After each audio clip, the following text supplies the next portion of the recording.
cuya función, ¿cuál es? Transporte de lípidos. La función de las lipoproteínas es transporte de lípidos. Como consecuencia de que más allá de si será o no terminará siendo la mejor definición de lípidos, sabemos que los lípidos son insolubles en agua, ¿sí? Después habrá sus detalles, pero son insolubles en agua. Entonces, indudablemente, para poder llevarlos de un lado a otro, va a haber que transportarlos de una manera soluble, y es por eso que se forman estos complejos macromoleculares de lípidos con proteínas. Básicamente, estos complejos macromoleculares, si quieren, a ver, yo creo que tengo una que toque mejor acá. Tiene una estructura, ¿sí?, de forma básicamente globular, después veremos algunas diferencias, en donde tenemos distintos tipos de lípidos, ¿sí? Interesante tener en claro que tenemos fosfolípidos, y esos fosfolípidos le van a dar de alguna manera el carácter anfipático, ¿sí?, a esta molécula, como para presentar, ¿sí?, su carácter polar hacia el agua y su carácter no polar hacia el interior de la partícula. El corazón de las lipoproteínas, ¿sí?, es donde están los triacilglicéridos y el colesterol esterificado, ¿sí? El colesterol esterificado, ¿se acuerdan? El colesterol que tiene un ácido graso, y junto con los fosfolípidos, debido a su carácter anfipático, vamos a tener también el colesterol, pero en su estado libre, o sea, con el oxidrilo mostrándose hacia la superficie. Eso desde el punto de vista de los lípidos, ¿sí? Esa cobertura de fosfolípidos con colesterol esterificado y un corazón de triglicéridos y colesterol esterificado. Las lipoproteínas se diferencian, entre otras cosas, en la calidad y el contenido de este lípido. ¿Correcto? Ya después veremos, de alguna manera, cada una qué características tiene. El segundo componente de las lipoproteínas son las proteínas. Las proteínas insertadas, ¿sí?, en esta capa de fosfolípidos son las que le dan finalmente la solubilidad adecuada como para que puedan ser vehículos de transporte. Pero, además de dar solubilidad, las proteínas que forman parte de las lipoproteínas, denominadas apoproteínas, ¿sí?, tienen otras funciones que son indispensables en algunos casos para el metabolismo adecuado de las lipoproteínas. Dentro de esas funciones vamos a encontrar algunas tienen actividad enzimática, otras tienen actividad de moduladores positivos o negativos de enzimas que participan en el metabolismo, ¿sí? Otras van a ser los ligandos a partir de los cuales, uniéndose a receptores celulares, las lipoproteínas van a ser procesadas en las células, ¿sí? Entonces, fíjense, ligandos de receptores, enzimas, moduladores alostéricos positivos o negativos de enzimas, hablan de una función indispensable para que esta lipoproteína pueda, en tal caso, ser metabolizada. No es solamente un vehículo, sino que son indispensables en el metabolismo de las lipoproteínas, ¿sí? Si ustedes han estudiado algo de lipoproteínas, por ahí han escuchado hablar de la LCAT, han escuchado hablar de la ApoE, bueno, además de dar solubilidad, cumplen otras funciones. De hecho, dentro de la patología de lípidos, existen alteraciones en las apoproteínas que se corresponden con alteraciones en los lípidos, ¿sí?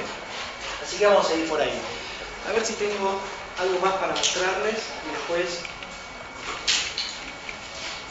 Una representación esquemática de lo que podría llegar a ser una lipoproteína sería esta, ¿no? Entonces, fíjense, los fosfolípidos, las apoproteínas, ¿sí?, y ese corazón rico en triglicéridos, en colesterol esterificado, en uno, en otro o en ambos, ¿sí? Porque dependiendo de cuál sea la lipoproteína, tendremos que determinar qué tipo de composición tiene.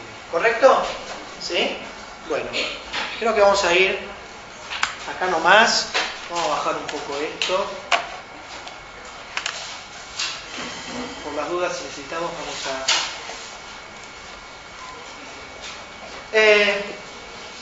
Desde su origen hasta el momento, seguimos clasificando las lipoproteínas de la misma manera.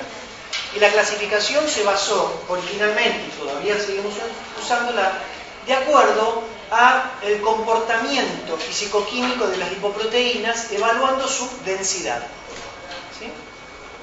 Separando a las lipoproteínas de acuerdo a la densidad en donde se encontraban. Y es por eso que tenemos 5 tipos de lipoproteínas, que son, por un lado, los llamados kilomicrones.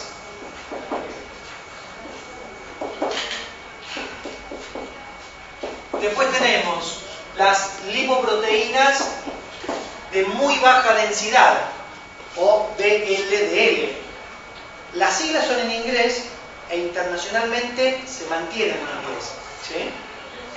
Las lipoproteínas de muy baja densidad, las lipoproteínas de densidad intermedia o IDL, las lipoproteínas de baja densidad o LDL y finalmente las lipoproteínas de alta densidad o HDL. ¿Sí? Todavía seguimos manteniendo la clasificación. Lo que hacía la gente era lo siguiente: agarraba el suero de un paciente y distribuía su contenido en lípidos y en proteínas del suero utilizando como si fueran, imagínense, colchones de una sustancia que no se mezclaba y en donde cada uno de los colchones tiene una densidad determinada. Entonces, eso se centrifuga y por fuerza centrífuga los componentes se separan y se depositan justo en el lugar donde está su densidad.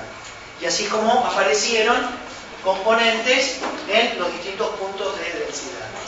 La que es muy interesante de analizar son los kilomicrones. Los kilomicrones tienen una densidad menor a 1. Menor a 1. En consecuencia, cuando los pongo en contacto con el agua, ¿qué va a pasar con los kilomicrones? Flotan. Son partículas enormes, muy grandes, por eso kilomicrones. Y además flotan. ¿Sí? Las VLDL, las lipoproteínas de muy baja densidad, ya tienen una densidad superior a 1. Pero son de muy baja densidad, o sea que está muy cercano. Tiene que haber alguna relación entre el cambio en la densidad y el contenido de quién. ¿De las proteínas o de los lípidos? De los lípidos, indudablemente. Esta diferencia de densidad no es nada más que el resultado de la composición de lípidos que tiene cada una de estas lipoproteínas. Entonces uno se pregunta, si acá la cosa va desde lo muy poco denso, ¿no? Kilomicrón, yo lo hice en este sentido, ¿no? A las de muy baja densidad, una densidad intermedia entre las de baja y las de alta. La pregunta es, a ver si nos damos cuenta, ¿cuáles de los lípidos que nosotros conocemos serán los responsables de darle poca densidad a la partícula? Los triglicéridos. Entonces, es lógico pensar que ¿cuáles van a ser las lipoproteínas más ricas en triglicéridos? Los kilomicrones. Y a medida que vamos, entre comillas, analizando, ¿sí?, las demás lipoproteínas, vamos a ir viendo que el contenido en triglicéridos debe ir modificándose, perdiéndose y debe ir aumentando el contenido en ¿qué? En colesterol. Porque objetivamente, ¿cuáles son los dos lípidos principales que transportan las lipoproteínas? Triglicéridos y colesterol. Su nivel de fosfolípidos para poder organizar y seguramente vitaminas, ¿sí? Pero esos son los lípidos principales, ¿correcto? Entonces, pongamos una representación esquemática de contenido entre triglicéridos y colesterol. Los kilomicrones son muy ricos en triglicéridos. El 90% de su composición de lípidos es triglicéridos. ¿Qué origen tienen los kilomicrones? De la dieta. ¿Y nosotros qué sabíamos de la composición de nutrientes normales de la dieta respecto de los lípidos? El 90% de los lípidos que consumimos son ¿qué cosa? Triglicéridos. Por lo tanto, es lógico, si ustedes saben que los kilomicrones transportan lípidos de la dieta, debe transportar lípidos en una composición más o menos parecida a la de la dieta. Las VLDL, ¿sí?, son lipoproteínas ricas en triglicéridos. No llega al 90%. Si ustedes quieren, estará entre un 70 y 75%. Pero son ricas, ¿no? Yo le digo, aumento el 75% en el salario, está bárbaro, ¿no? ¿Sí? Son ricas en triglicéridos, por eso son de muy baja densidad. Y ya las IDL y las LDL son lipoproteínas que no tienen ese contenido de triglicéridos y empiezan a tener contenido en colesterol. ¿Sí? Finalmente, no quiero poner porcentajes donde en realidad puede ser un poco variable. Lo importante es entender que ya, sobre todo las LDL, son lipoproteínas ricas en ¿qué? En colesterol. Si quieren, por ahí estamos hablando de un 60, 70%. ¿Sí? ¿Correcto? Pero son ricas en colesterol. Y finalmente, las HDL son ricas en colesterol y vamos a ver algunas que pueden ser ricas en triglicéridos. Eso lo vamos a comentar. ¿Sí? Pero esto lo vamos a dejar por ahora en suspenso para de alguna manera poder, en primer término, después vamos encontrando características puntuales, pero vamos en un plano general. Fíjense que acá tenemos claramente definidos dos grupos de lipoproteínas. Lipoproteínas que transportan triglicéridos, lipoproteínas que transportan colesterol. ¿Sí? Y eso es válido. Todas tendrán su composición en fosfolípidos, obviamente los kilomicrones transportan mucho de vitaminas, liposolubles, todo eso está válido, ¿sí? Pero vamos a darnos por ahí. Así como los kilomicrones transportan los lípidos, como dijeron, de la dieta, inclusive, entonces, ¿dónde se van a formar? En el enterocito, ¿sí? Esto no es bioquímica, esto es neurona. O sea, dos neuronas que se conecten y generen un circuito, ¿sí? Permite el pensamiento. Por eso basta, ¿sí? Bien, para eso estudiamos digestión, bien. Ya estamos en septiembre largo, ¿sí? Ya no hay más excusa de que tenía mucho calor en febrero, no sabía mucho, en el colegio me enseñaron, ¿sí? Ya estamos en orden. Bueno, ¿quién transporta los lípidos de síntesis endógena?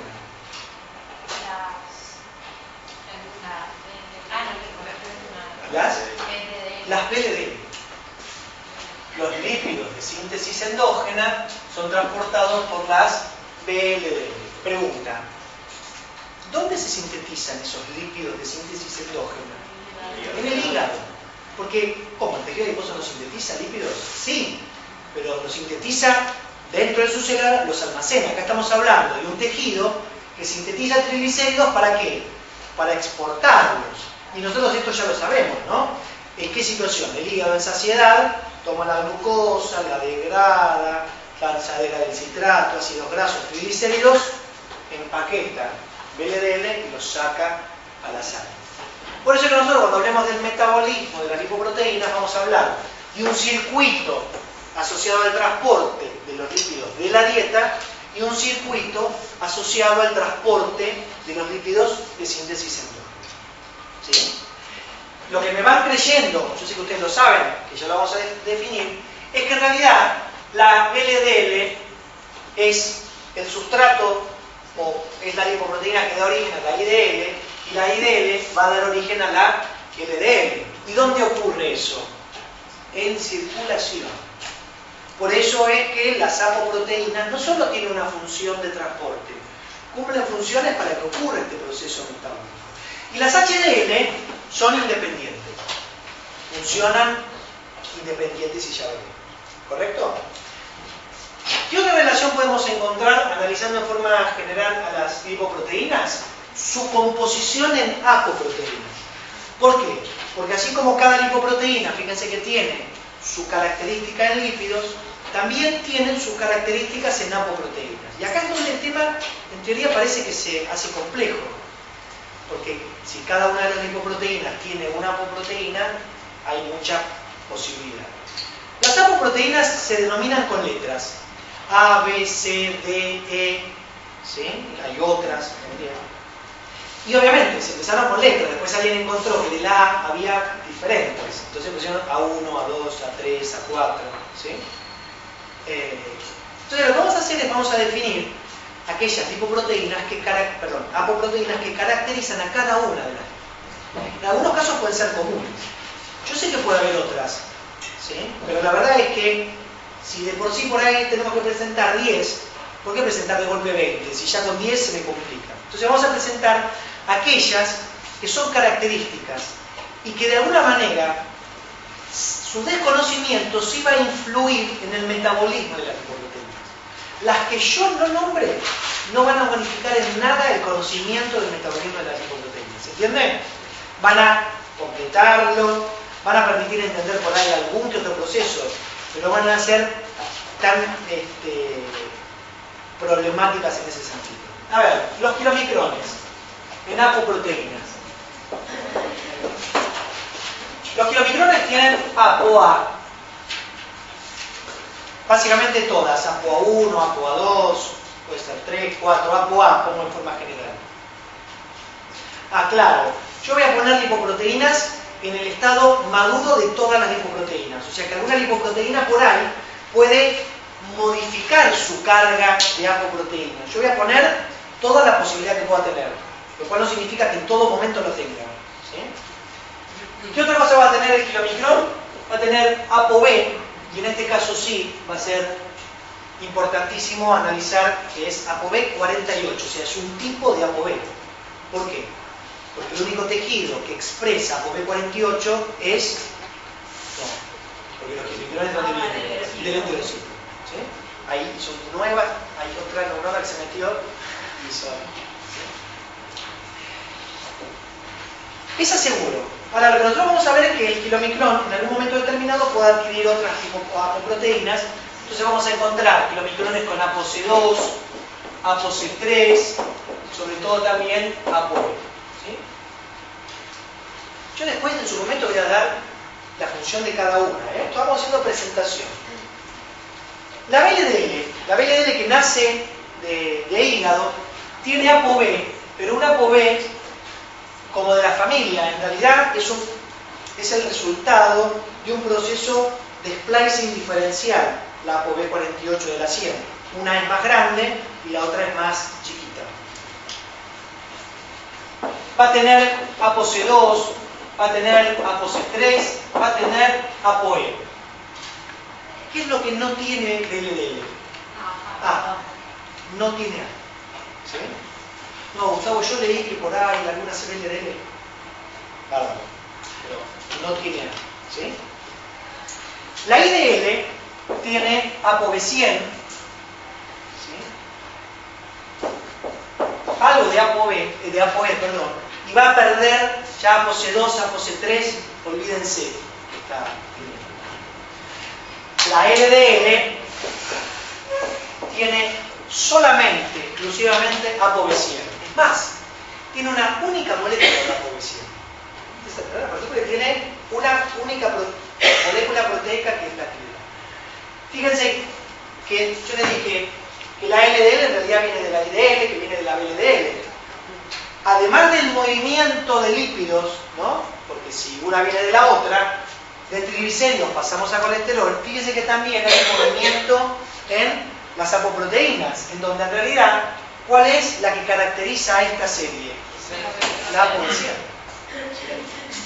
¿Correcto? Y la HDL tiene ApoA, todas, 1, 2, 3, 4. Tiene ApoC, 1, 2, 3. La ApoC tiene todas. ¿Sí? Tiene LCAT, que es una enzima, la lecitina colesterol aciltransferasa. Cuando lo veamos yo se lo explico, que pueden escuchar. ¿Sí? Lecitina colesterol aciltransferasa. Y después tiene una... pero por ahí la comentamos después. Es una proteína que transfiere colesterol esterificado. ¿Sí?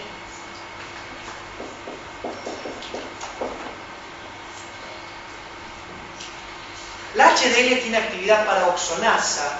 La actividad paraoxonasa es casualmente como antioxidante. ¿Sí? Muy interesante como antioxidante. Pero eso, nada, es un detalle. Después lo podemos traer esa cosa de la HDL. ¿Qué es lo que... Ah, perdón, me olvidé de una que estaba... ApoE. ¿Sí? ApoE. ¿Qué es lo que no tiene la HDL? No tiene B. ¿Sí? No tiene B. Entonces, en realidad, más allá que puede haber después cada uno de sus subtipos, lo que queda claro es que tenemos lipoproteínas con ApoB100, ¿sí? Que son las que se encargan, dijimos, del transporte a estas, dijimos que eran lípidos endógenos, ¿sí? Estos eran lípidos exógenos, ¿correcto? La HDL no tiene B, ¿sí? Las demás lipoproteínas tienen B, puede ser B100 o B48, ¿sí? Entonces, no es tan complicado encontrar sobre todo las diferencias. Después lo que tenemos que hacer es, por eso yo utilizo estas, para que podamos cada una de estas asociarla a un proceso de metabolismo. Entonces, así podemos completar. Y lo que de alguna manera vamos a ir descartando, ¿sí? Que hasta ahora podría aceptarse, pero ya a este nivel académico que ustedes presentan no lo vamos a ir permitiendo, es la idea de que el HDL es el colesterol bueno y la LDL es el colesterol malo, porque no es ni bueno ni malo.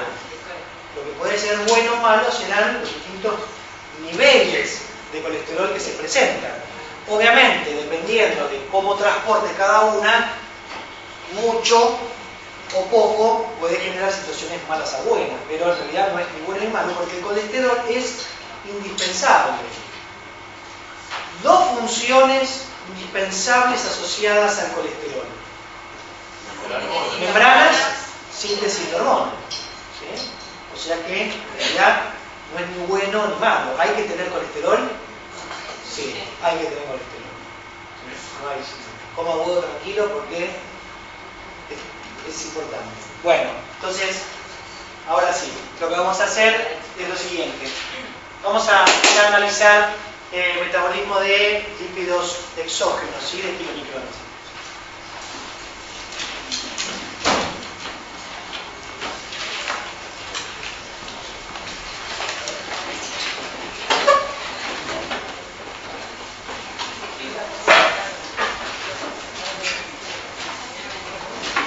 Bueno, por suerte,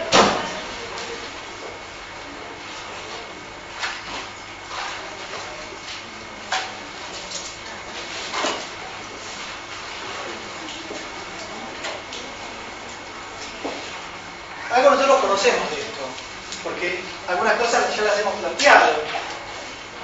Nosotros sabíamos que esto es la luz intestinal, ¿sí? Acá está el enterocito, ¿estamos de acuerdo? Acá tenemos arriba el cepillo. ¿Y qué es lo que sabíamos de la digestión de lípidos? A ver, un mini resumen.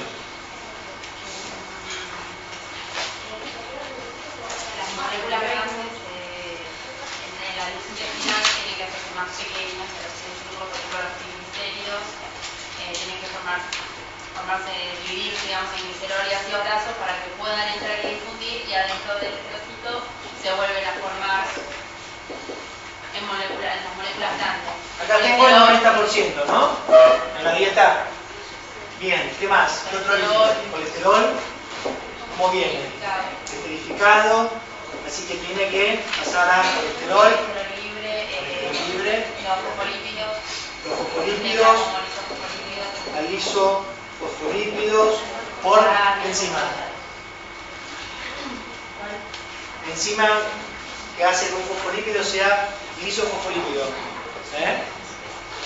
Y esto esto lo tiene que saber, porque si no, no puede discutir sobre el orlistat, ¿no? Sobre las virtudes y no virtudes, por ejemplo, del orlistat para adelgazar. Ustedes se tienen nutrición, pero no, fosfolipasa, particularmente A2, ¿sí? La fosfolipasa 2. ¿Correcto? La fosfolipasa 2. Y en todo esto, pero, a ver, no me cierra. Pero bueno, la enzima acá, la de los triglicéridos, la enzima que da los triglicéridos, la lipasa, bien. ¿De qué origen? ¿Qué requiere la lipasa pancreática para actuar?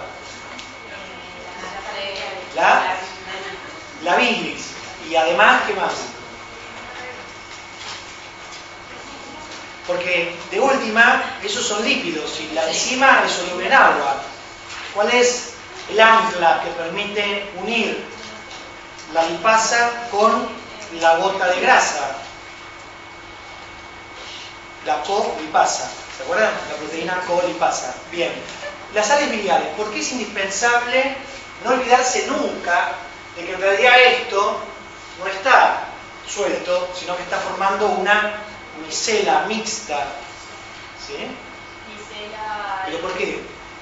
La bilis micela los lípidos y permite que la lipasa pueda actuar. ¿Por qué la bilis micela los lípidos?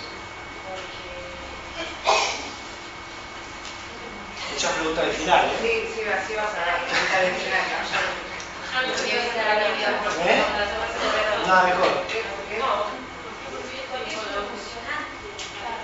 Sí, pero ¿por qué es emulsionante? No por eso. No, si vamos a seguir la línea. ¿Por qué es emulsionante? ¿Qué tenía? Exactamente. ¿Qué es lo que tenía para que haga emulsiones? Sales. ¿Qué sales? Biliares, exactamente. Las sales biliares generan emulsión y entonces ahora sí, una emulsión era de una manera solubilizar de una gota enorme, generar un millón de partículas y entonces eso es un problema de eficiencia de ataque, ¿no? ¿Se entiende?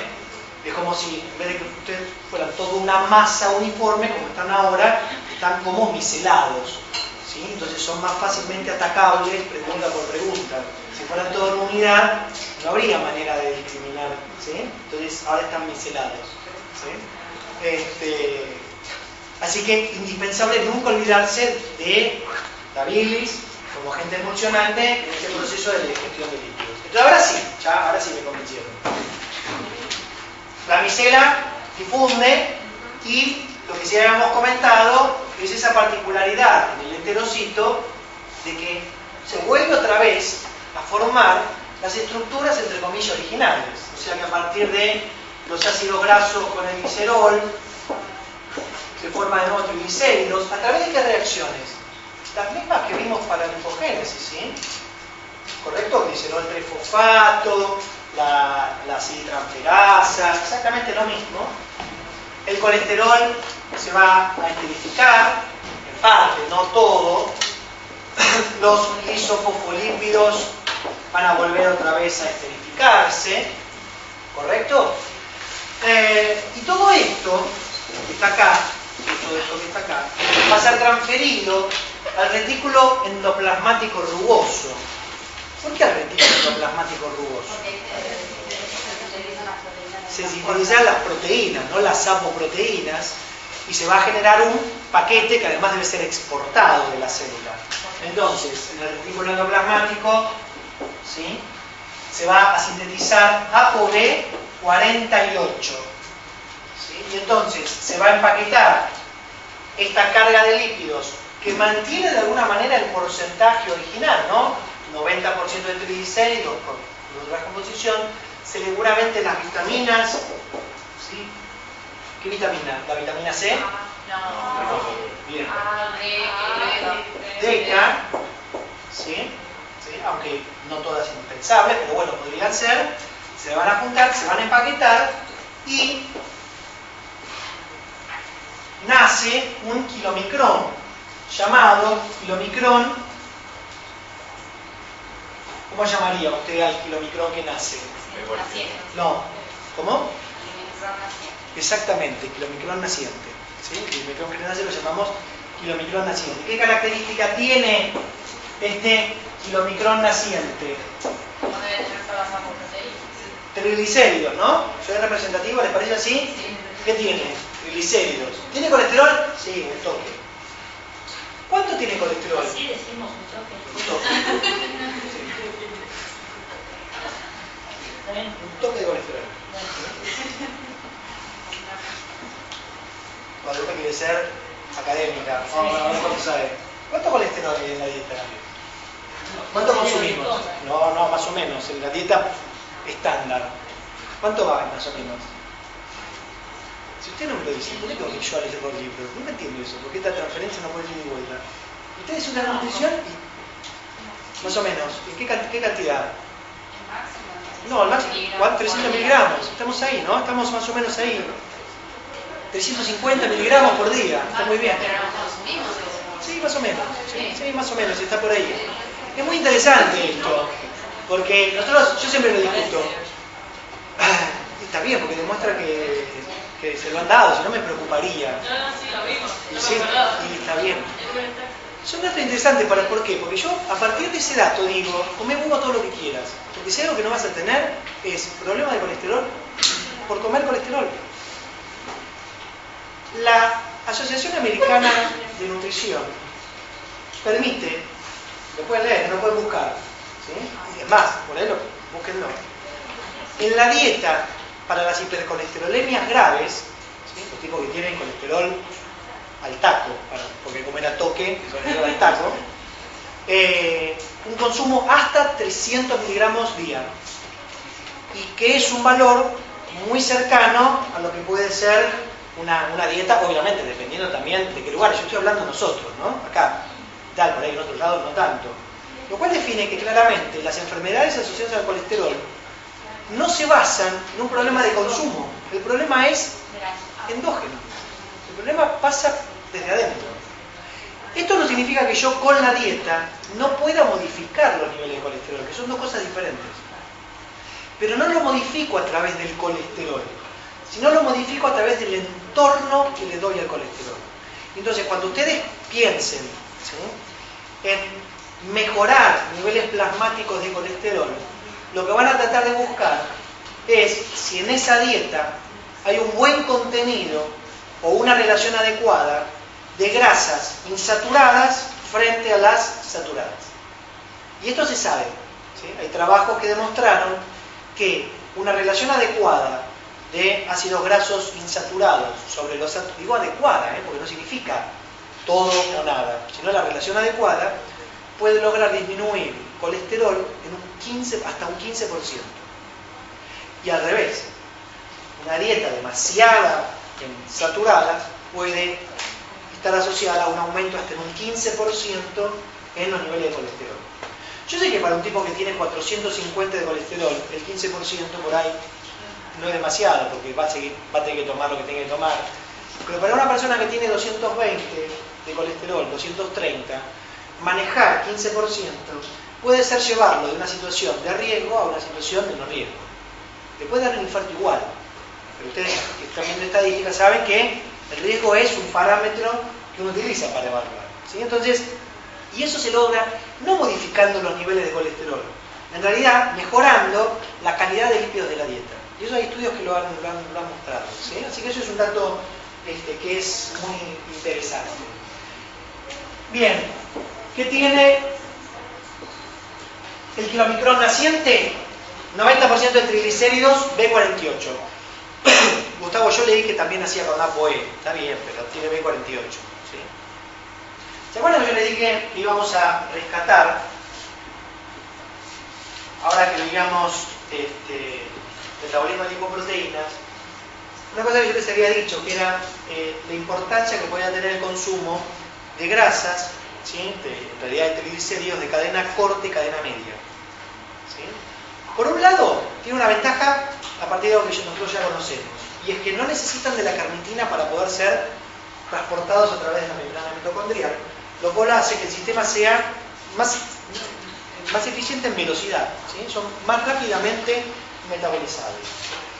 También es verdad que se sabe que consume más oxígeno, pero da energía más rápido que los ácidos grasos comunes. Y hay otra cosa que es muy interesante desde el punto de vista terapéutico nutricional. Aquellos individuos que tienen deficiencia de ApoB48, deficiencia de ApoB48, tienen un defecto en la síntesis de kilomicrones. En consecuencia, van a tener problemas en el transporte de lípidos de la dieta.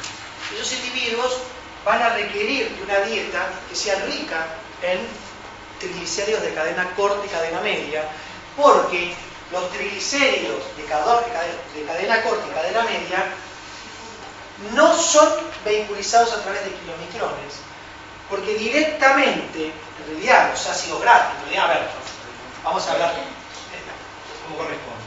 Esos triglicéridos de cadena corta y cadena media, cuando se degradan, estos ácidos grasos no deben ser reincorporados a la partícula kilomicrón, sino que esos ácidos grasos pasan directamente a circulación. O sea, bypassean el modelo kilomicrón, ¿sí? Entonces pueden ser utilizados en forma directa. De la misma manera, van a utilizar esta dieta como complemento para aquellas personas que tengan como patología un aumento, o sea, que tengan hipertrigliceridemias por kilomicrones, ¿sí? Porque si el tipo tiene muchos kilomicrones, lo que pueden hacer es, modificando el perfil de triglicéridos de la dieta, pueden lograr que se fabriquen menos kilomicrones, entonces que se reduzca la carga. ¿Sí? Así que es muy interesante esta cosa de los triglicéridos de cadena corta y cadena media, desde el punto de vista nutricional, utilizados como combustibles energéticos más rápidos que los ácidos grasos comunes, esta posibilidad de bypassear el mecanismo de formación de kilomicrones, ¿sí? Ya lo van a leer seguramente, lo van a estudiar más y se van a acordar. Los kilomicrones no se vuelcan a la sangre, sino que se vuelcan a la linfa, ¿sí? A los vasos quilíferos que están en los enterocitos, ¿sí? Y por esos vasos quilíferos lo que van a hacer es llegar hasta un lugar que se llama el conducto torácico, que es el lugar por donde la linfa se vuelca a nivel de la cava, ¿sí? Al corazón, la cava superior en el corazón. Ahí es donde se vuelca el contenido de esa linfa y ahí es donde emergen y desfieren los kilomicrones nacientes, ¿correcto? Estos kilomicrones nacientes deben madurar. Si el kilomicrón naciente no madura, no se metaboliza. ¿Qué significa madurar?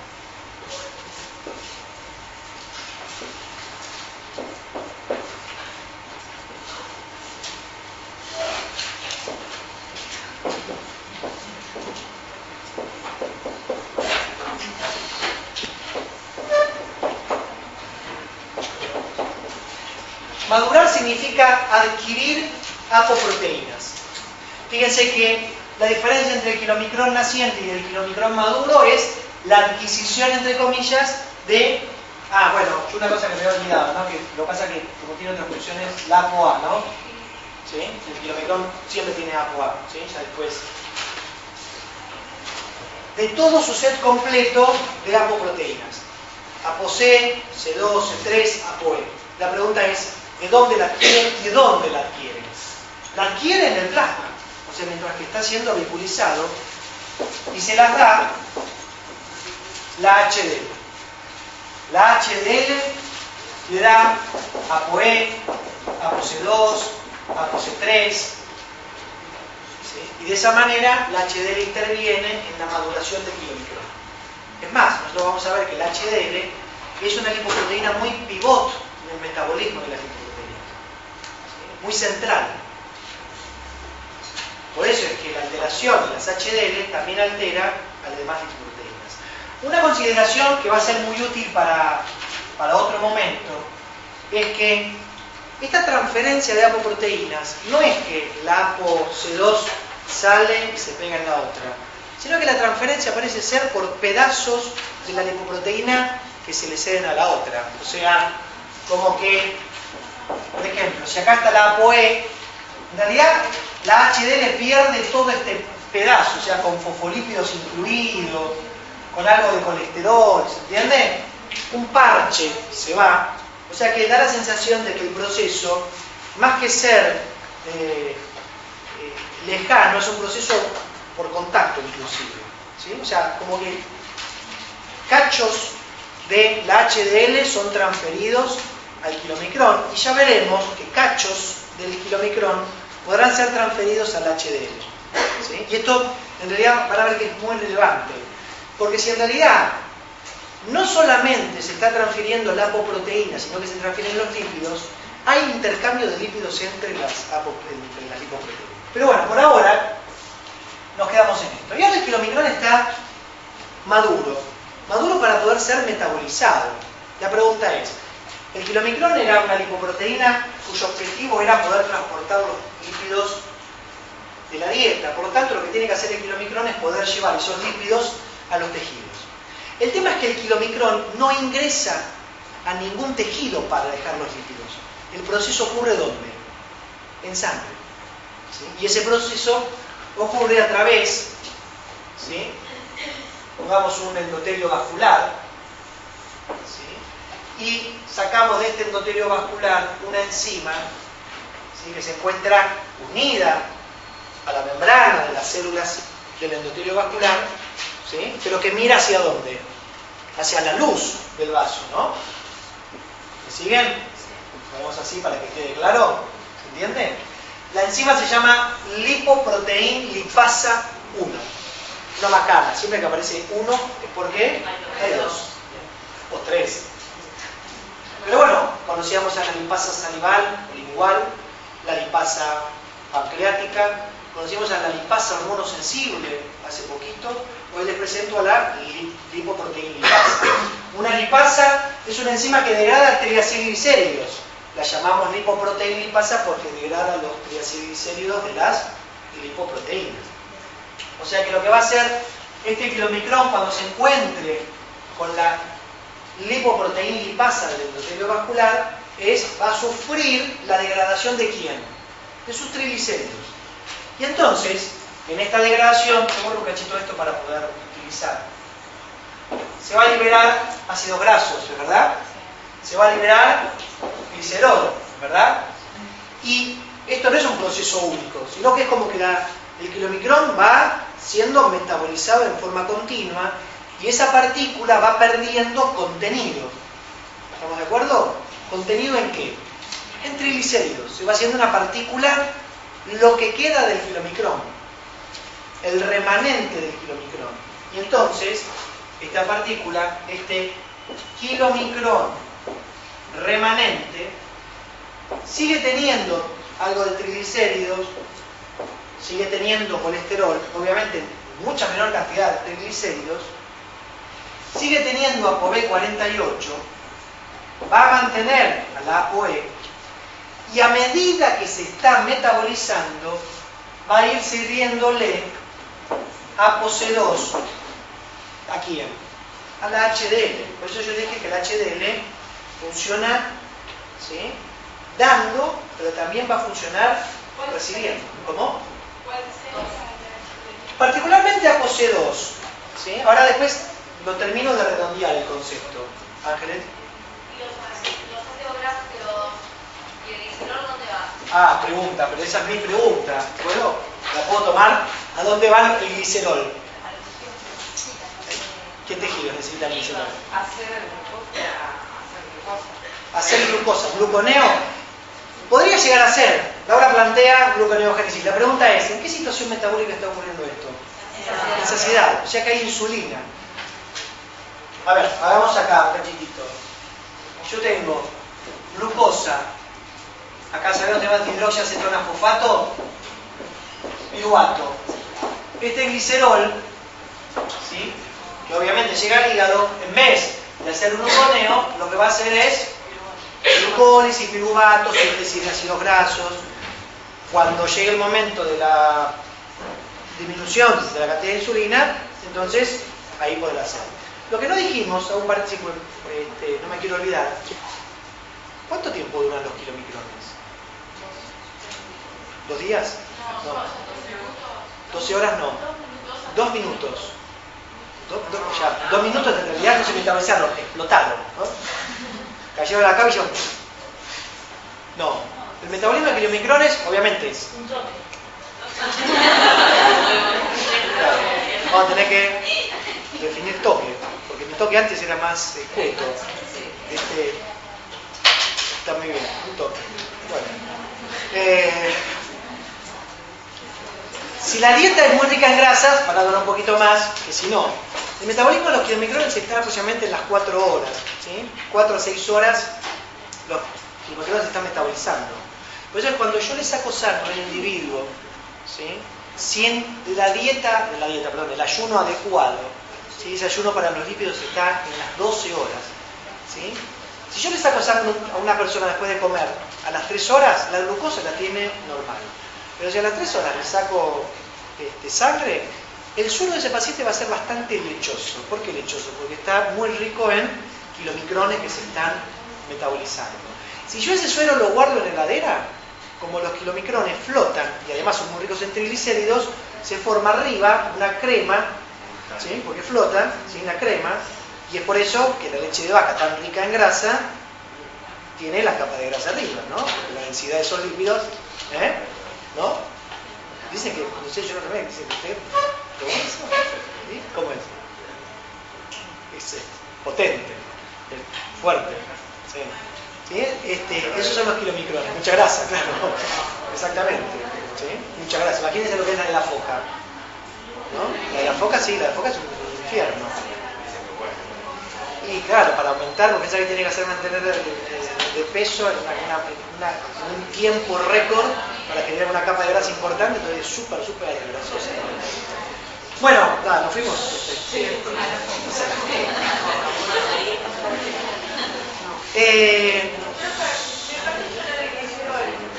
Claro, ¿de qué va a depender el destino del glicerol? De la situación metabólica.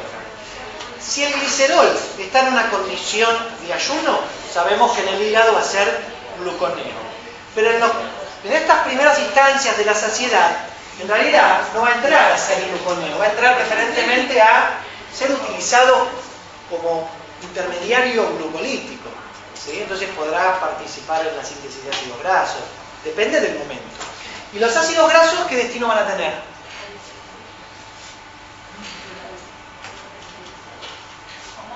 Los ácidos grasos, ¿qué destinos tienen? O sea, mis kilomicrones están rodando a través del endotelio, degradándose y liberando ácidos grasos. ¿Para los tejidos que se alimentan de los ácidos grasos. Y sobre todo, ¿qué tejido tiene una alta expresión de lipoproteína lipasa 1?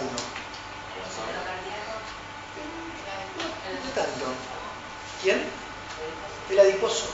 ¿Por qué? Porque al tener una alta expresión, esos ácidos grasos los va a utilizar directamente como fuente para fabricar, ¿sí? Triglicéridos. Porque hay insulina, obviamente. ¿Sí? Porque hay insulina. Perfecto. Lo que nunca va a poder utilizar, o sea, lo discutimos, el tejido adiposo es el glicerol porque no tiene la gliceroquinasa. Entonces no va a poder hacer glicerol trifosfato. Estos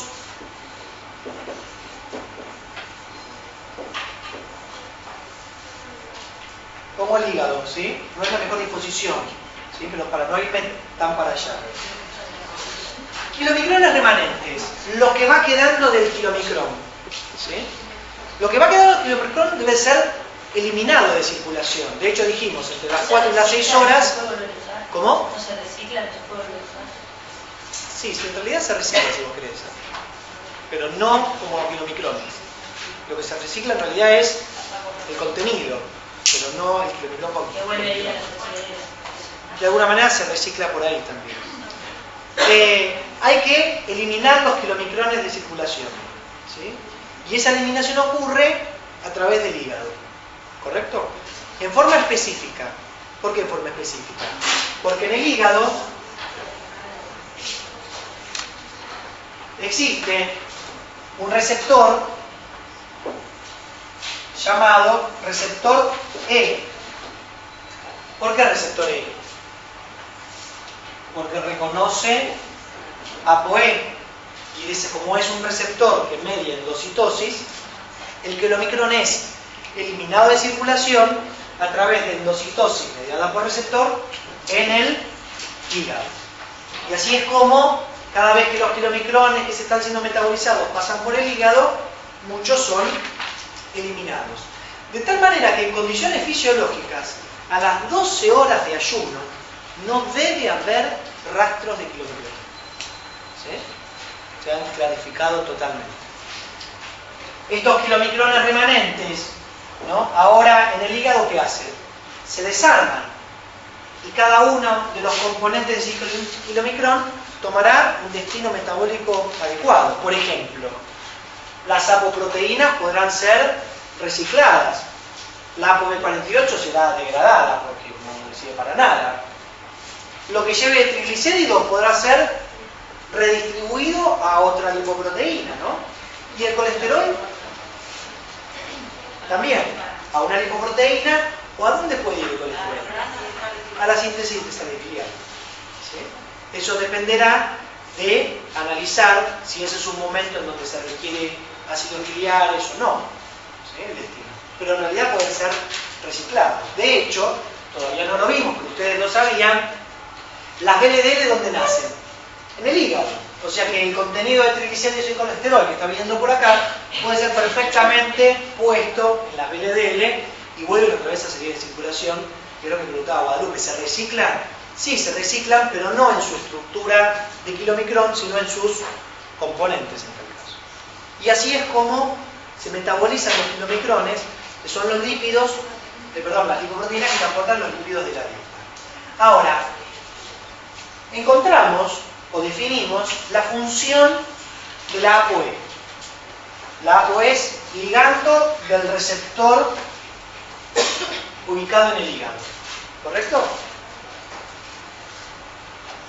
La ApoC2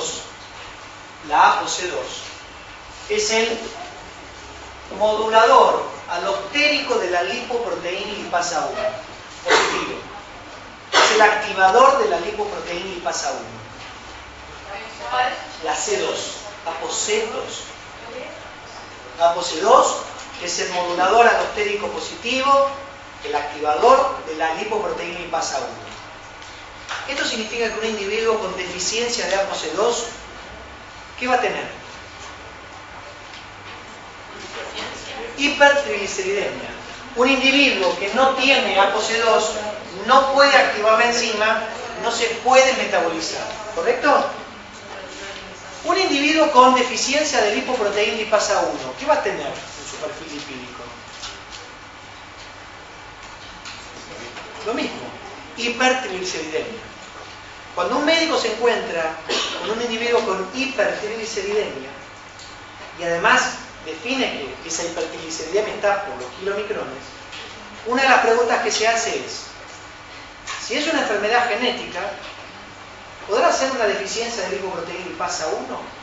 ¿Será una deficiencia de ApoC2? Y nosotros en el laboratorio lo podemos medir, o sea, podemos dar el diagnóstico, ¿sí? Es interesante eso. El otro dato fundamental en relación a la regulación de esto es el efecto positivo de la insulina. ¿Sobre qué? Sobre la expresión de lipoproteína lipasa 1. ¿Dónde? En el tejido adiposo.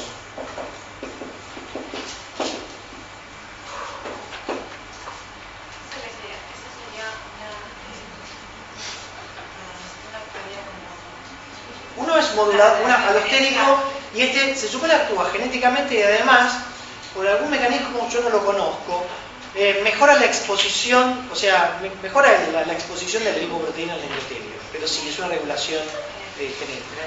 Sí. Pero es muy importante.